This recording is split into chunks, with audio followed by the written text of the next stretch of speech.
Have you ever really thought about how those life-saving medicines from other countries actually get to you? It's a journey we totally take for granted, but in this explainer, we're going to pull back the curtain and see just how it works. You might think it's just a simple shipping job, right? A box leaves a factory somewhere, gets on a plane, and ends up in your local pharmacy. But the truth is, it's way more complicated than that, and we're going to dive into this with some great insights from Ugu Çakır of the Turkish Medicines and Medical Devices Agency. It's not just shipping. It's an incredibly complex labyrinth. And every single step, every signature, is like another brick in a massive wall built to keep patients safe. There is zero room for error, because one tiny mistake can mean a life-saving medicine gets stuck at the border for days, or even weeks. So, where does this whole journey even begin? Well, it all kicks off with one single decision right at the very start. And believe it or not, this is exactly where importers get tripped up the most. They try to walk through the wrong door. Right at the beginning, there's this crucial fork in the road. Is this medicine going to be sold on the market, or is it for research use in a lab? This one choice dictates the entire path forward. And if you pick the wrong one, the system just stops you right then and there. Game over before you've even started. Okay, so let's say you've picked the right door. Now you find yourself in what might be the trickiest part of the whole labyrinth, the paperwork maze. In here, the smallest detail, the tiniest thing, matters. The agency itself puts it perfectly. Without a signature, a name, and a title, that document is basically just a blank sheet of paper. It's all about accountability. Without that, the paper has no legal power at all. And the system has this one single rule that it will not bend on. Whatever is in the digital file must match the physical paper 100%. Not 99%, it has to be a perfect match. There are absolutely no exceptions. And the paperwork, doesn't stop there. Next up are the certificates, and the big one is the GMP. That's the Good Manufacturing Practices Certificate. The best way to think about this is like it's the factory's passport. And if that passport is expired or not current, not one single box of medicine made there can cross the border. It is that black and white. Now, if the process is already this tough for a simple tablet, can you imagine what it's like for more complex medicines? Well, for things like biotechnological products, the rules get even tighter, and the inspections go to a whole other level of detail.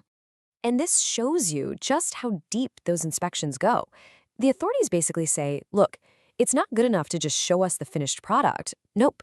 You have to show certification for the entire chain, all the way back to the very first facility where the active ingredient, the real heart of the medicine, was made. They trace it all the way back to its source. But the system isn't just strict, it's also pretty smart. So what happens if a factory certificate is being renewed? Does the whole supply chain just stop? No.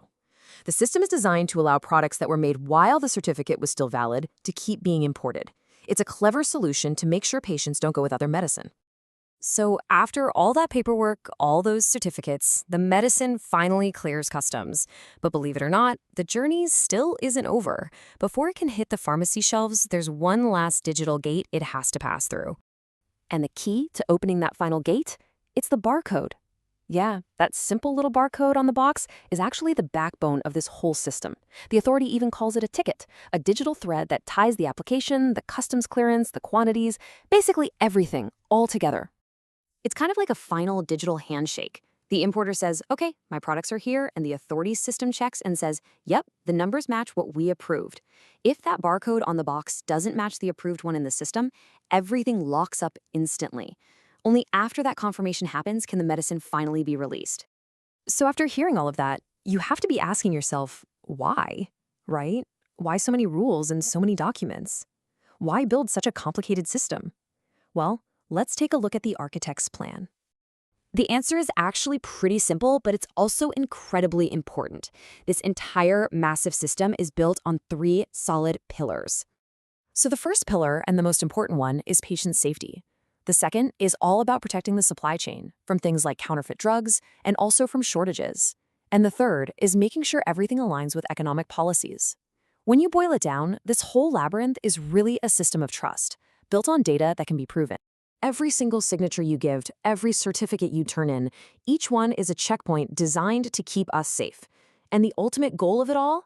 It's so that when you or I hold a box of medicine, we can be 100% sure that what it says on the label is exactly what's inside. So, as the world keeps changing and our supply chains get even more complex, what happens next? How do we maintain that delicate balance between these super important safety walls and the urgent needs of patients who are waiting for their medicine? That, right there, is the million-dollar question that regulators and companies have to face every single day. Thanks for coming along with us on this journey through a labyrinth that's as complicated as it is, well, life-saving.